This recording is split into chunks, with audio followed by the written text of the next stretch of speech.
So on to some work of Global Green.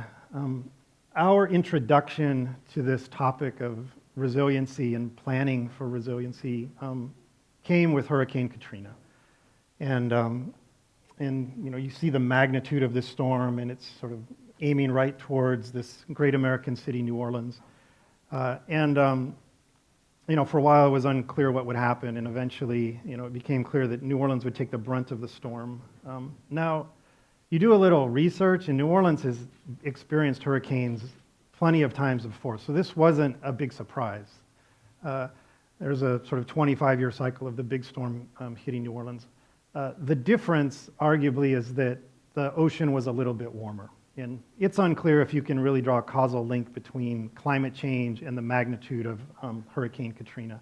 But we do know that the ocean was warmer, and heat equals energy, and that heat could have put more energy into this storm and made it more impactful. So at least became an indication of what might be going on.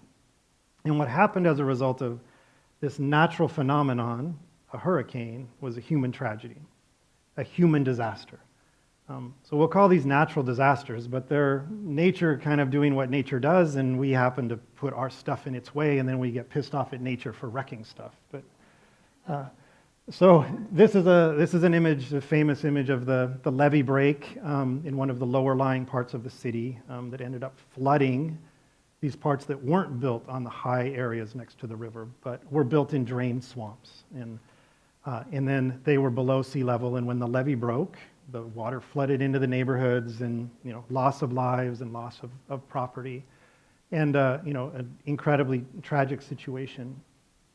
And we had some of this discussion internally at Global Green. What could we do? What could we offer? And we came to the conclusion that we're not the Red Cross or the Red Cross for the environment. We couldn't be there in the disaster recovery, the rescue mission, but we could be there for the rebuilding.